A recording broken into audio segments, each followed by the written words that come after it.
성막 예배를 드리며 계속적으로 주시는 감동이 있어요. 특별히 여러분 가족 그리고 자녀들을 위한 기도를 제가 많이 합니다.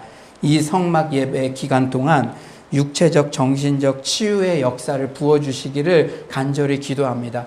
주의 종에게 이런 마음을 부어주신 거는 그냥 우연히 주어진 것이 아니니까 여러분들도 끝까지 믿음으로, 특히 여러분의 자녀들, 친지들 중에 정신적인 연약함으로 호소하는 그런 친구들이 있다면 우리가 같은 마음으로 기도하고 주님께서 치유를 해주실 것을 믿으며 모두 간증하게 되는 역사가 일어날 줄 믿습니다.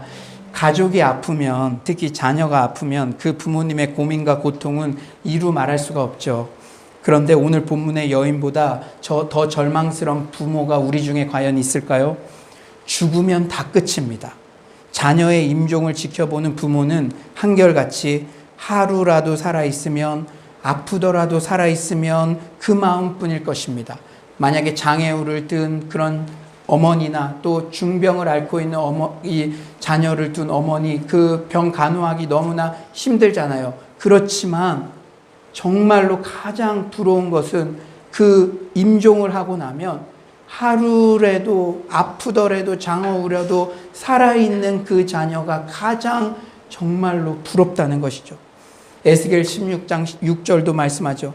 내가 내 곁으로 지나갈 때에 너가 피투성이가 되어 발짓하는 것을 보고 내게 이르기를 너는 피투성이라도 살아있으라. 다시 이르기를 너는 피투성이라도 살아있으라 하고, 피투성이라도 살아있으라.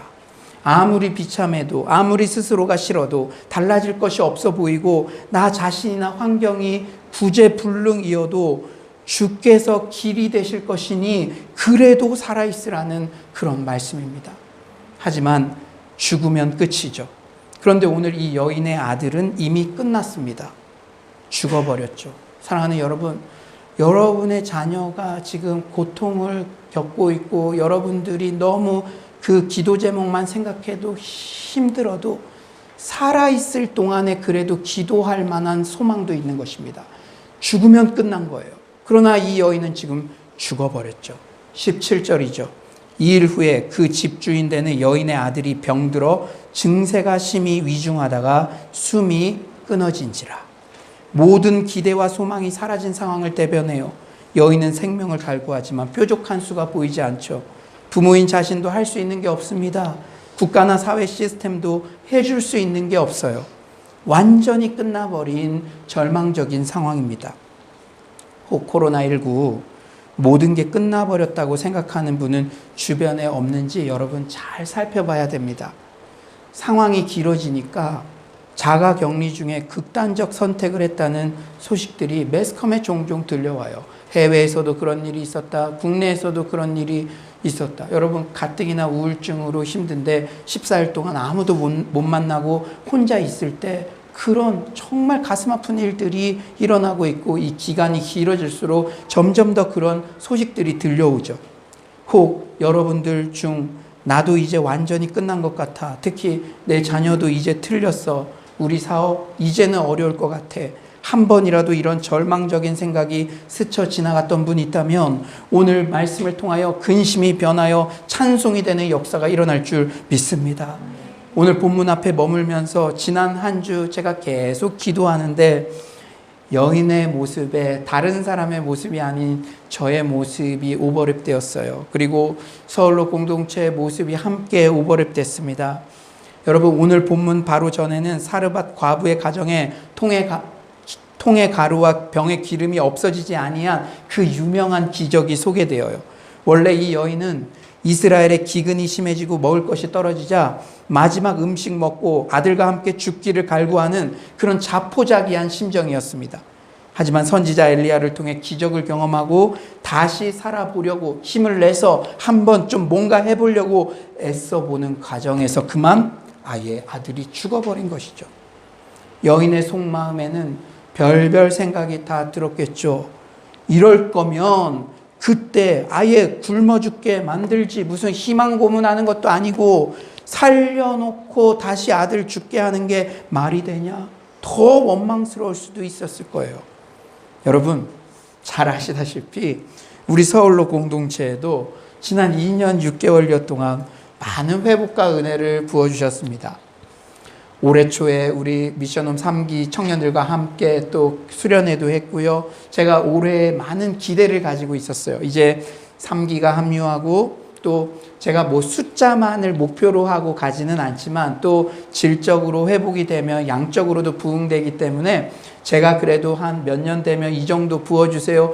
그 숫자, 그것을 이제 달성할 날이 이렇게 딱 다가왔는데 함께 예배 드릴 것을 꿈꾸었는데 그런데 코로나19가 닥쳤고 이렇게 저렇게 최선을 다해요. 여러분 진짜 특히 새벽 기도 때도 저희 아내와 저와 거의 둘이 이렇게 하다가 딱 3개월 열심히 기도하니까 한 분 오시더라고요. 그러니까 이 개척교회 목사에게 한 영혼은 정말 피 같은 그런 영혼입니다.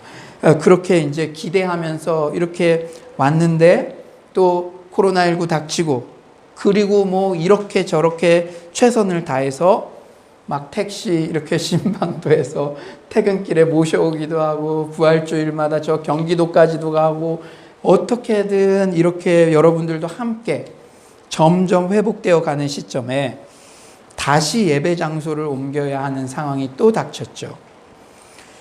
참 이렇게 회복될 것 같은데 또다시 뭔가 암초에 걸린 것 같은 그런 상황. 그렇다면 우리의 삶에 이렇게 고난이 닥칠 때 특히 기적도 경험하고 잘 되어가는 것 같았던 과정에서 다시 암초를 만난 것 같은 상황이 올 때 우리는 과연 어떤 자세를 가져야 할까요? 오늘 본문을 통해 주시는 교훈은 다음과 같습니다. 첫째는 고난의 원인을 찾는 데에만 에너지를 낭비해서는 안 된다는 거예요. 뭐요? 고난의 원인, 누구 때문이다, 이게 왜 이렇게 됐는지. 복음은 미래적인 것이고 항상 말씀은 우리의 미래의 소망을 주시는 줄 믿습니다. 우리 18절 한번 다 같이 읽어볼까요? 18절입니다. 시작.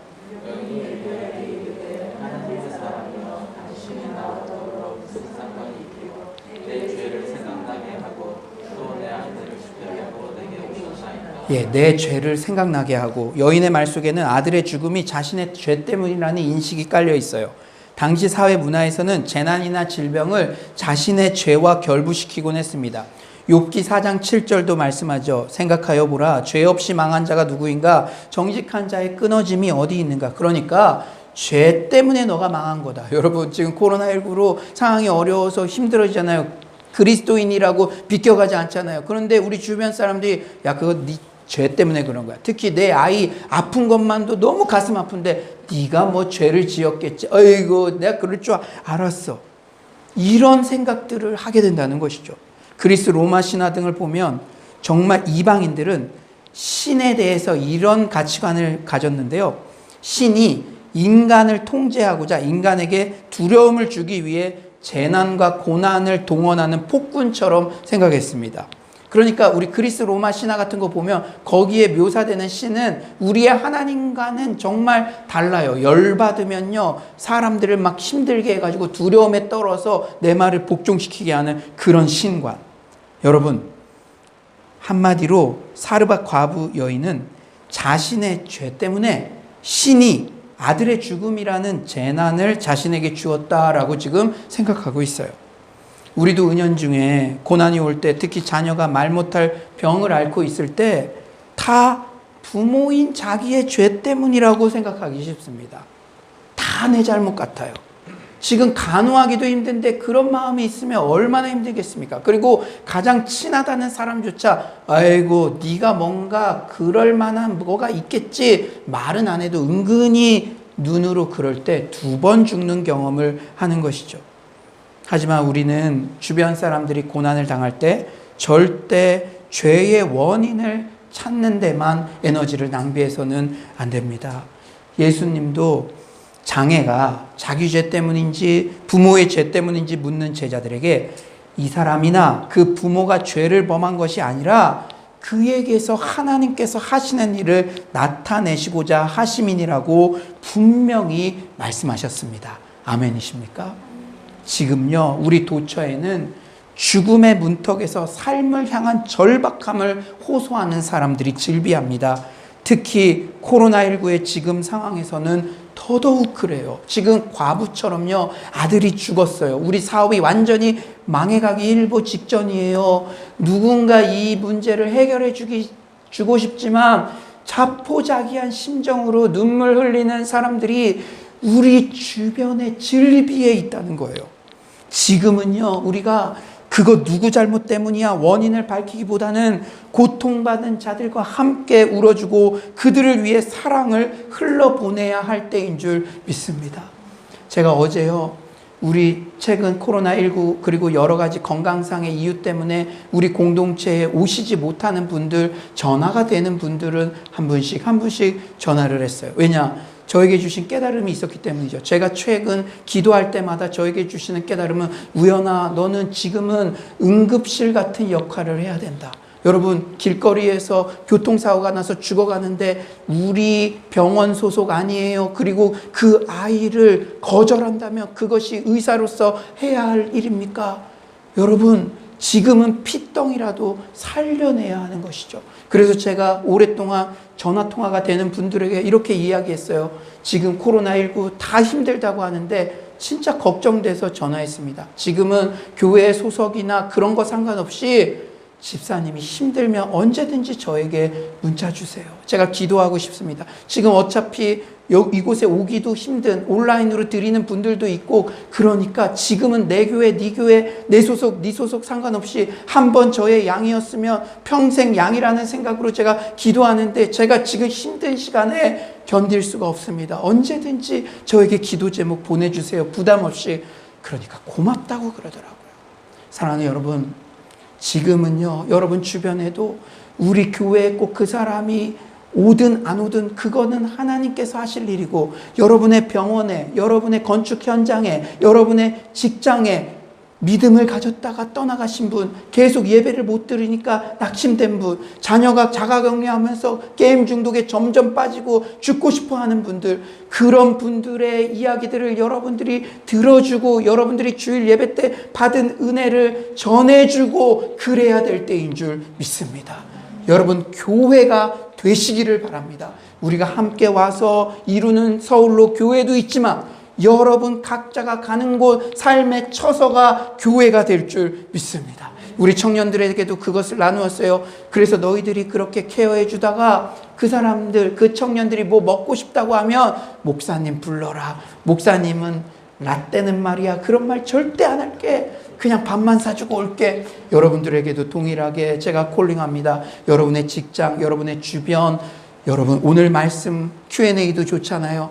은혜 받은 거 그대로 전할 때 그들에게는 응급실 같은 역할을 할 것이며 그들이 살아날 것이며 여러분 자체가 교회가 될 줄 믿습니다.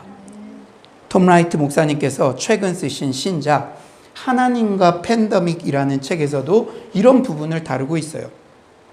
톰 라이트 목사님이 이 글을 쓰게 된 첫 번째 이유는 코로나와 같은 전염병이 과연 하나님의 재앙인가? 라는 질문으로 시작되었대요. 그가 내린 말씀은요, 그는 이제 성경신학자니까 성경신학적 관점에서, 물론 이런 재앙이 올 때 우리가 회개해야 되고 우리 자신을 돌아보는 것 중요하지만 그 에너지를 정말 네가 잘못해서 어느 나라가 잘못해서 서로 그것에 돌리는 것이 아니라 하나님께서 이 일을 통해 하실 일에 집중하고 지금은 교회들이 쓰러져 가는 자, 연약한 자들에게 사랑을 흘려보내는 데에 집중해야 된다. 그렇게 말씀하시더라고요. 왜냐? 그는 구약에 재앙으로 계시하셨던 하나님께서 신약에서는 결국 예수 그리스도를 통해 이미 선명하게 계시하셨음을 성경신학적 관점에서 설명하죠. 예수가 십자가에 못 박혀서 죽으실 때는 우리의 모든 죄악으로 인한 재앙까지, 저주까지 본인 자신이 헤렘이 되어서 다 감당한 거예요. 그때 다 예수님께서 감당하신 것입니다. 그러므로 그는 오늘날 신약 시대에는 하나님이 전염병 같은 것으로 경고하거나 심판하지 않으시고 예수 그리스도의 사역과 삶을 통해 말씀하신다고 그렇게 소개합니다. 여러분, 코로나19 네가 그동안 주일 성수 안 해서 그래, 네가 뭐 안 해서 그래, 가뜩이나 우리 사업도 힘든데, 그러한 정죄감을 주는 그 목소리에 귀 기울이지 마시기 바랍니다.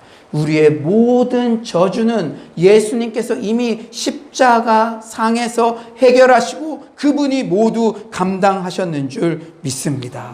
그러므로 지금은 교회 공동체가 무엇 때문에 코로나가 왔다, 이런 원인을 밝히는 데만 에너지를 낭비하기보다는 오히려 건설적이고 미래적으로 고통받는 사람들과 함께 공감하며 애통해 주는 자세가 필요한 줄 믿습니다. 사랑하는 여러분, 제가 누누이 강조했죠. 중세시대 때 흑사병이 돌았을 때도 오히려 그 전염병 이후에 기독교가 부흥한 이유가 무엇입니까?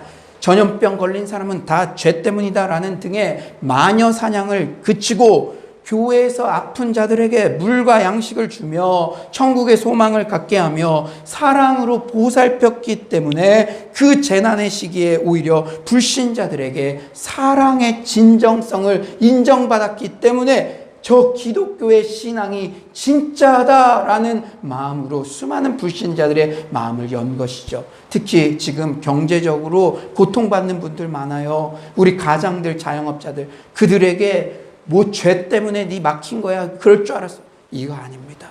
정말 우리가 할 수 있는 것부터 기도로 동역하며 그들을 도와주며 같은 마음으로 품고 우리가 나아가는 것, 그것을 지금 불신자들이 보고 있다는 사실, 그것으로 인해 그들의 마음이 열린다는 사실을 잊지 마시기 바랍니다. 우리 서울로 성막교회도요, 사람들이 보고 있어요. 오, 어떻게 보면 위축될 것 같은데, 여러분들 여기서 여러분 표정을 보면요, 천국 표정이에요. 천국 표정. 저도 천국 표정이죠. 제가 요새 만날 때마다 목사님들이나 주변 사람들이 인사하면 얼굴 좋아 보이네 그러더라고요.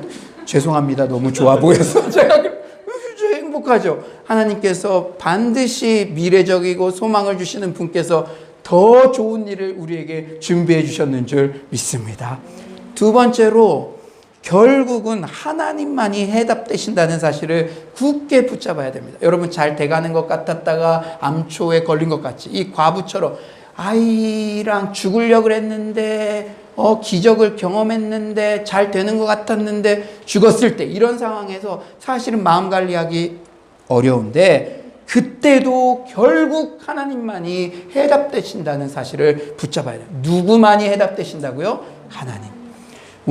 여러분, 오늘 본문을 잘 보세요. 아들의 죽음 앞에 어떤 권력, 사회복지제도, 재력가가 주는 솔루션도 궁극적 해결책이 될 수 없습니다. 죽음 앞에서는 모두들 속수무책이죠. 오늘 본문 보면요, 여러 인물들이 나오는데 그래도 뭐라도 해보려고 행동하는 사람, 유일한 사람 누굽니까? 하나님의 사람 엘리야. 여러분, 지금 재난지원금이 오고 이 기업들을 살려주고 우리 사업장을 살려주고, 그래도 이게 길어지면요, 순간은 경기가 회복될 수 있어도 지금 우리가 의지해야 할 분은 오직 하나님인 줄 믿습니다. 19절이죠. 19절 우리 한번 다 같이 한번 읽어봅시다. 19절 시작.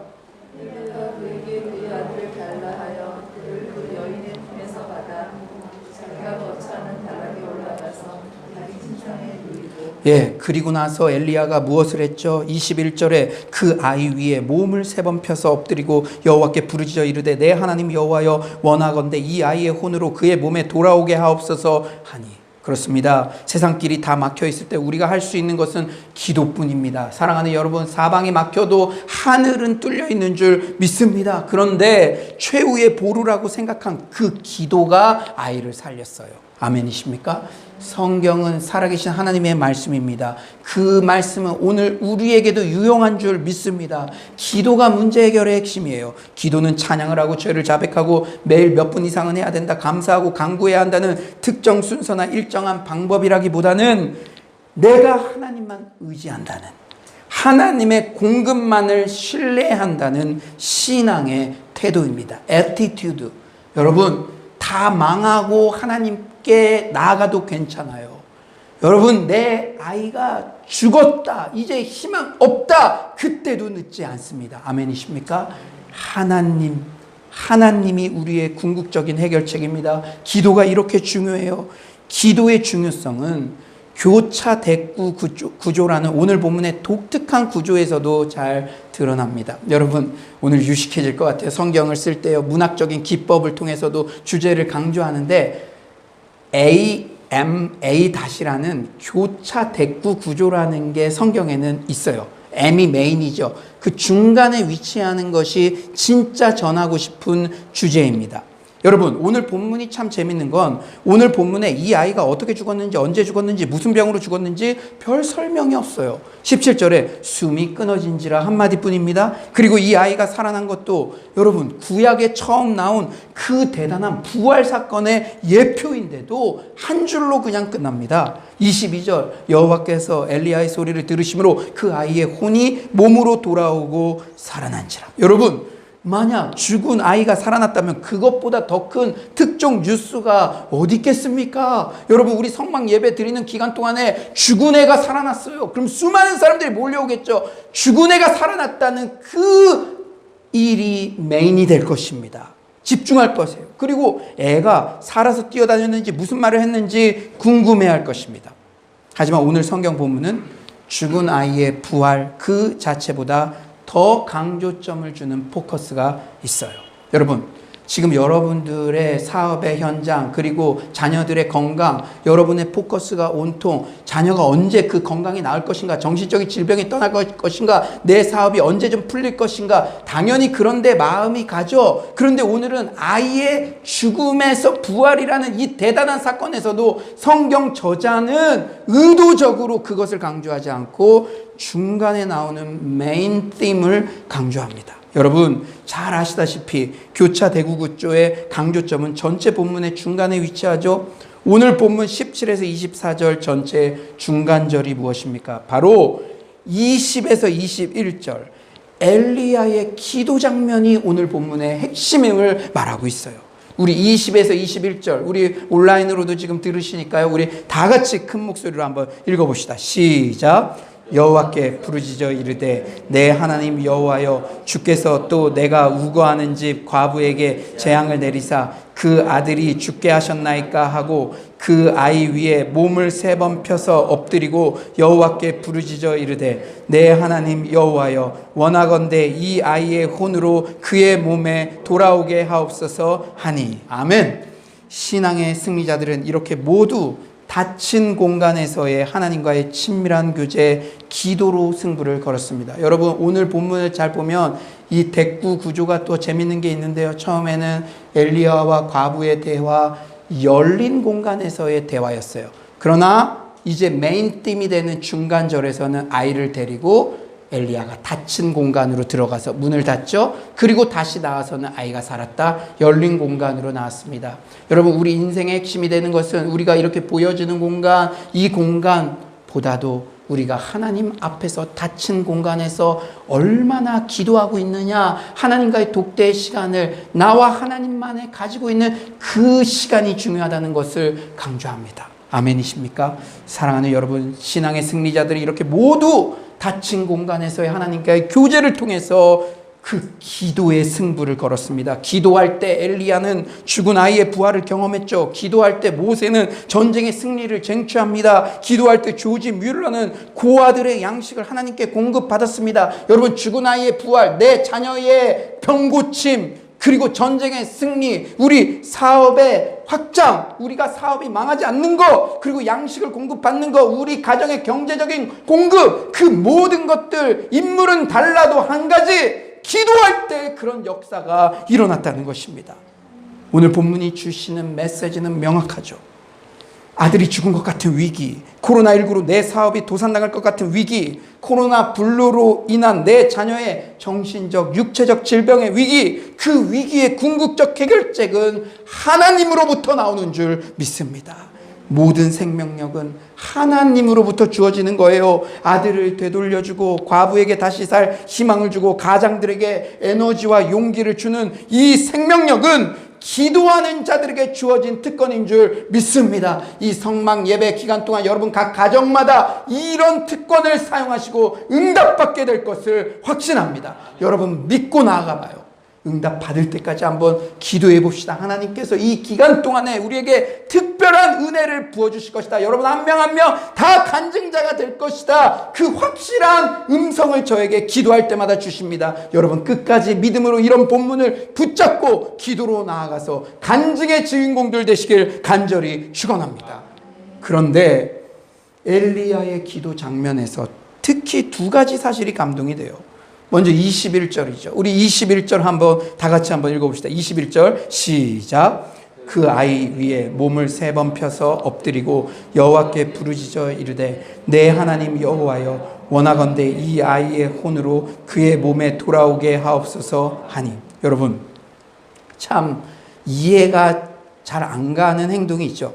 그 아이 위에 몸을 3번 펴서 엎드리고, 그 아이 위에 엎드리고, 엘리야가 기도의 사람 엘리야가 아이 위에 엎드리고, 엘리야가 죽은 아이와 몸을 포개었다는 것입니다.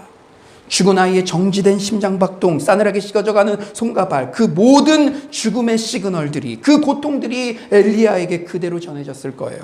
또한 엘리야는 어떻게든 자신 안에 꿈틀거리는 그 생명력을, 그 터질 듯한 심장 박동 소리와 호흡과 따뜻한 체온이 아이에게도 전해지기를 간절히 원했을 것입니다. 이 장면을 제가 계속 묵상하며 기도하는데, 내 사랑하는 주님도 나의 고통, 우리 서울로 공동체의 고통과 포개어져 계시다는 사실을 깨닫게 되니 한참을 울었습니다. 사랑하는 여러분, 우리 예수님께서, 그 사랑 많고 자애로운 예수님께서 여러분의 슬픔의 무게, 참으려 해도 새어나오는 작은 신음소리의 크기와 눈물의 온도까지 그대로 느끼시고 다 헤아리고 계십니다. 지금 내가 당하는 고통이 나 혼자 외롭게 겪는 것이 아니라 우리 주 예수님께서 나와 포개지셔서 그대로 함께 공감하시고 계시다는 사실만으로도 무엇보다 큰 위로가 될 줄 믿습니다.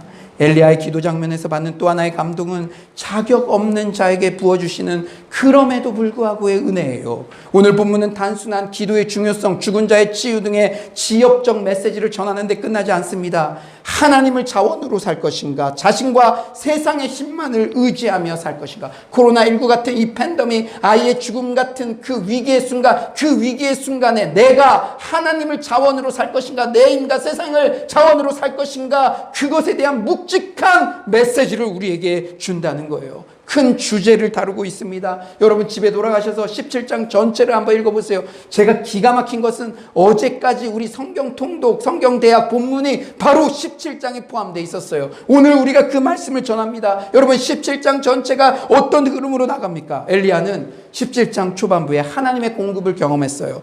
그리스나케아에서 까마귀가 공급하는 물과 양식을 먹었습니다. 그리고 오늘 본문의 바로 앞 본문이 뭡니까? 사르밧 과부도 엘리야를 통해서 하나님의 기적 같은 공급을 경험했어요. 특히 우리가 경제적으로 힘들 때 우리가 붙잡는 본문, 그렇게 사랑하는 본문, 그 유명한 통의 가루와 병의 기름이 떨어지지 않고 계속 채워지는 그 기적을 바로 오늘 본문 바로 앞에서 경험했습니다. 그런데 오늘 본문에서 하나님의 공급을 경험했던 두 명의 반응이 전혀 다르게 전개돼요. 둘 다 하나님의 공급을 다 기적같이 경험했잖아요. 엘리야는 끝까지 하나님을 의지합니다. 하지만 사르밧 과부는 이전의 은혜와 감사는 온데간데 없고 오히려 엘리야와 하나님을 비난하고 불평하죠.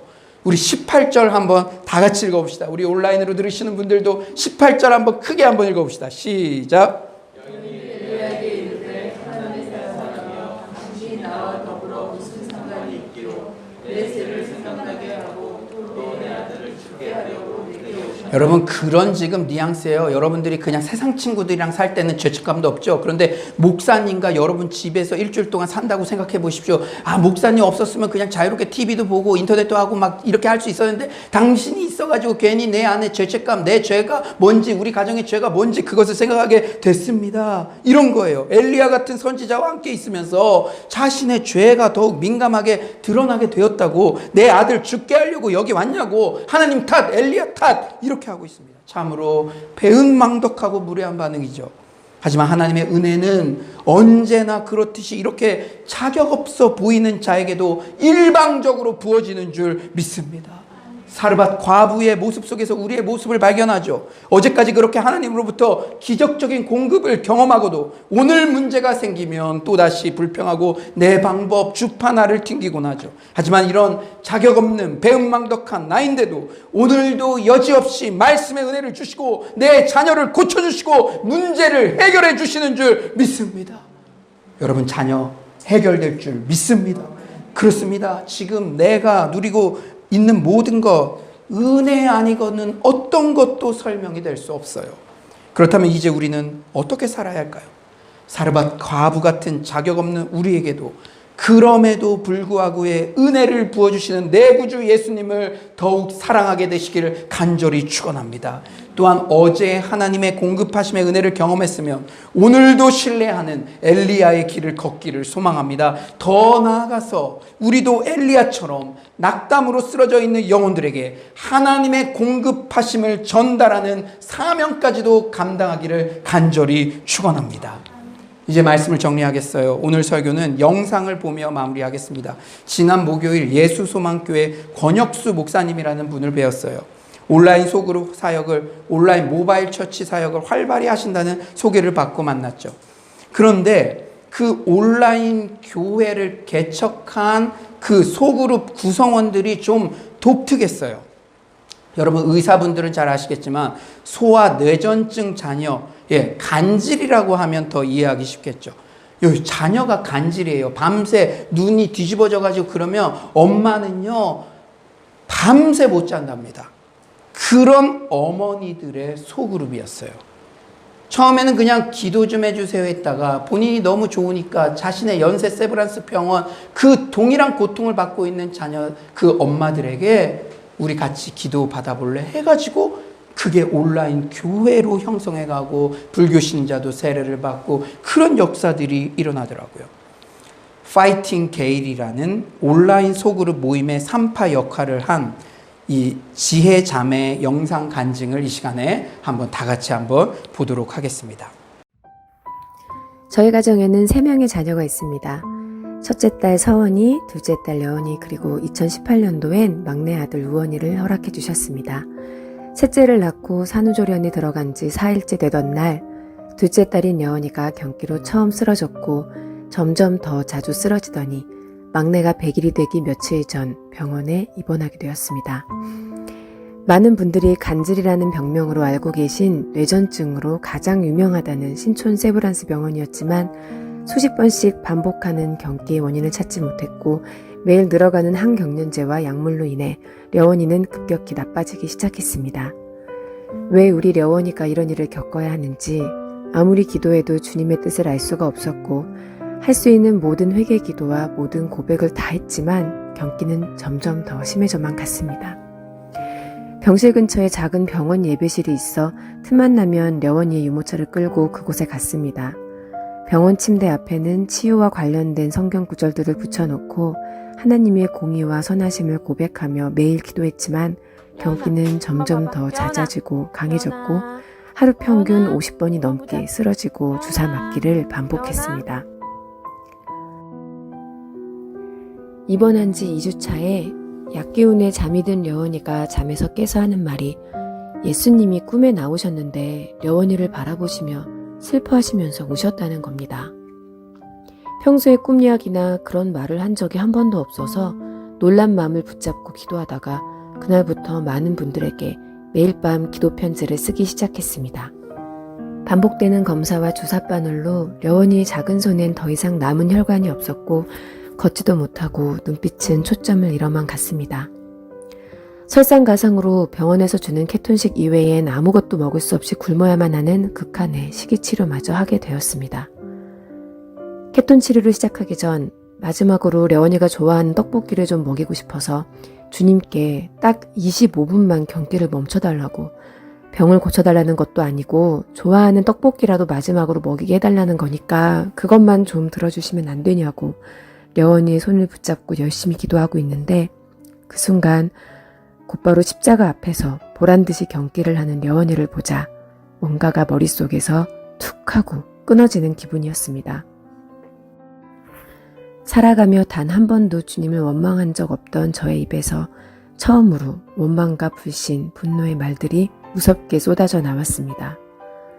주님 위에서 살겠다며 단기 선교를 가고 봉사를 하며 주님을 제일 사랑한다고 믿었던 제 믿음의 바닥은 딱 거기까지였습니다. 이제 다시는 기도하지 않겠노라고 예배실을 나오며 엉엉 울었습니다. 하지만 잠시 후 저는 예배실로 다시 갈 수밖에 없었습니다. 그래도 저에겐 주님밖에 없었으니까요. 예배당에 앉아 울고 있는 제게 주님께서 말씀하셨습니다. 너는 왜 내 딸을 위해서만 기도하니? 그리고 또 말씀하셨습니다. 항상 기뻐하라, 쉬지 말고 기도하라, 범사에 감사하라. 이것이 내 뜻이다. 신기하게도 마음에 평안이 임하기 시작했습니다. 병실 엄마들과 친구가 되고 더 아픈 아이들이 마음에 담기기 시작했습니다. 려원이의 아픔은 슬퍼도 예수님과 동행함이 기뻤습니다. 이곳에 오게 하신 주님께 감사하기 시작했고 려원이도 마치 놀러온 아이처럼 힘이 넘치기 시작했습니다. 그리고 자기보다 더 아픈 아이들을 위해 기도하기 시작했습니다. 입원한 지 70일쯤 되었을 때 아침에 일어난 려원이는 눈을 뜨자마자 저를 보고 말했습니다. 엄마, 하나님이 고쳐주셨죠? 저는 너무도 놀라서 진짜? 진짜 하나님이 고쳐주셨어? 라고 물었고 려원이는 두 눈을 동그랗게 뜨고는 응, 하나님이 고쳐주셨죠? 라고 확신에 찬 대답을 했습니다. 그리고 려원이의 경기는 그렇게 갑자기 사라졌습니다. 담당 교수님도 그럴 리가 없다며 믿지 못하셨고 입원한 지 80일째 되던 날 려원이는 그렇게 퇴원을 했습니다. 그리고 6개월 후 언니와 나란히 유치원도 다니기 시작했습니다. 하지만 저에겐 여전히 풀리지 않는 질문이 남아 있었습니다. 주님, 왜 려원이만 고쳐주셨나요?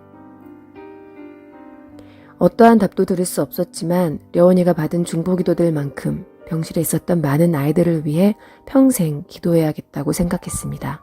그렇게 하루하루 나름의 사명감을 가지고 열심히 살아가고 있었는데 작년 겨울 12월 13일 저녁 려원이의 경기는 거짓말처럼 다시 시작되었습니다. 저희 가족은 혼란스러웠고 주님의 뜻을 도저히 알 수가 없었습니다.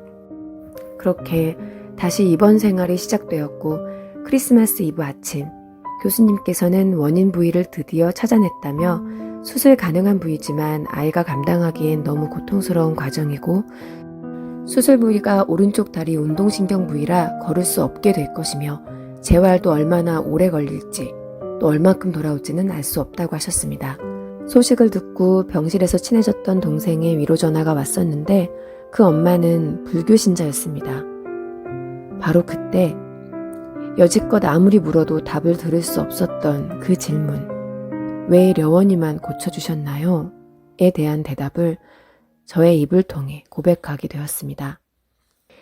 그 동생의 아들은 누워만 있고 려원이보다 훨씬 더 많이 아픈데도 오히려 저를 위로하며 수술 잘 될 거니까 걱정 말라고 자기도 기도하겠다고 말하는 그 동생에게 전 펑펑 울며 이렇게 말했습니다. 내가 그동안 기도를 잘못 가르쳐줘서 미안해. 예수님께 우리 아이 병 고쳐달라고 기도하라고 했잖아. 내가 잘못 알고 있었어. 더 중요한 게 있어. 우리 아이들 천국 가게 해달라고 기도해야 돼. 여기선 아파도 죽어서는 천국 가서 다 같이 뛰어놀아야 되잖아. 하나님은 우리의 몸보다 우리의 영혼을 고치고 싶어 하셔. 려원이가 수술 후에 못 걷게 될 수도 있고 휠체어를 타야 될 수도 있지만 주님은 려원이가 휠체어를 타게 되어도 그 모습을 귀하게 쓰실 거야. 멀쩡한 몸으로 헛되게만 살다가 죽어서 아프게 되는 사람들 정말 많거든? 아파서 누워만 있는 것 같아 보여도 하나님께서는 오히려 그 아이를 통해 죽어가는 생명을 살리실 수도 있어. 그분이 바로 하나님이야. 그게 예수님 믿는 거야. 그 엄마는 그 이후 예수님을 믿게 되었습니다. 려원이의 경기가 기적적으로 멎었을 땐 오히려 못 믿겠다고 했던 그 엄마가 려원이의 병이 재발하고 장애인이 될지도 모르는데 예수님을 믿게 되었습니다. 손목에 있던 염주도 빼고 십자가 목걸이를 하고선 그 아들이 쓰임받고 천국 가게 해달라고 기도하기 시작했습니다. 스스로 걸을 수 없을 거라고 했던 려원인 재활병동 입실 3일 뒤에 예배실에서 기도하다 걷게 되었고 뛰지는 못할 거라는 말을 들은 지 일주일 만에 뛰었습니다. 재활치료는 그렇게 끝이 났습니다. 많은 잠실과 위례교우들이 함께 기도해 주셨고 그렇게 하나님께서는 2번이나 기적을 경험하는 은혜를 베풀어 주셨습니다. 하지만 그보다 더 큰 진짜 기적은 려원이의 경기가 먹고 다시 걷고 뛰던 순간이 아니었습니다. 진짜 기적은 바로 이 순간이었습니다. 진짜 기적은 고난 중에도 주님을 찬양하던 려원이의 믿음이었습니다. 아픈 아이들을 위한 기도 모임인 화이팅데이를 섬기게 되고 그곳에서 려원이도 어엿한 중보자가 된 것, 고난에 감사하는 진짜 예배자가 되는 것, 더 이상 주님을 원망하지 않게 된 것, 어떤 순간에도 끝까지 주님의 인도하심을 신뢰하는 것, 그것들이 주님께서 베푸신 진짜 기적이고 진짜 은혜였습니다. 함께 기도해 주셔서 정말 감사합니다. 앞으로도 주님께서 이끄시는 곳으로 모든 것을 뛰어넘으시는 예수님의 기적인 십자가의 사랑, 천국 소망을 전하며 사는 려원이와 저희 가족이 되겠습니다. 감사합니다.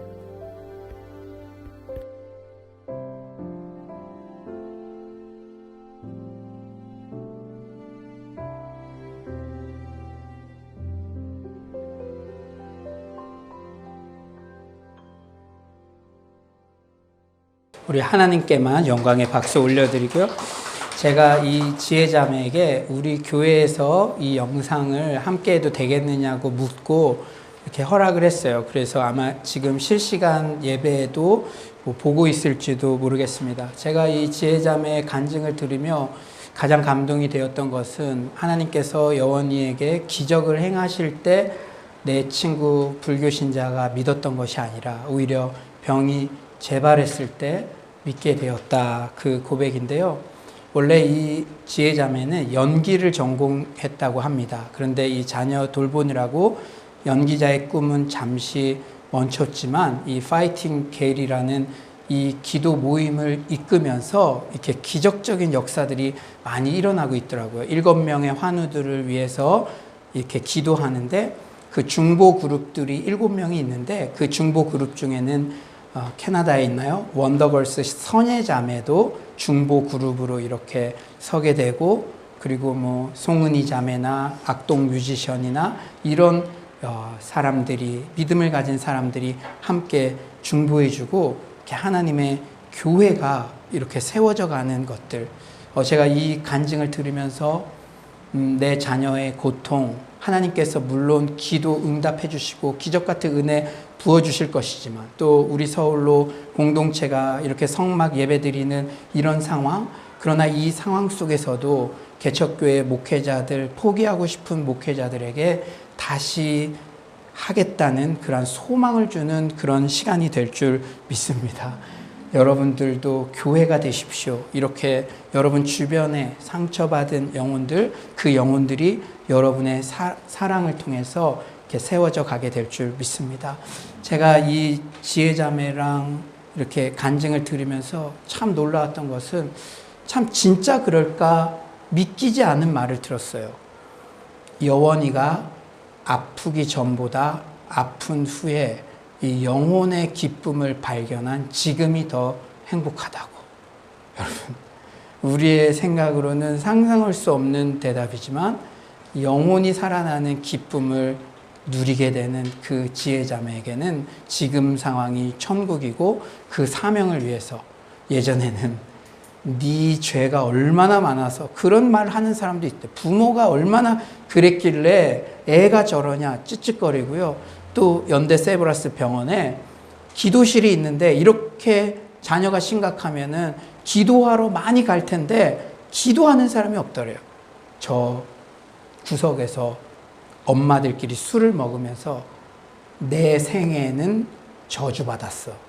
내 지은 죄 때문에 나는 이번 생에는 소망 없어.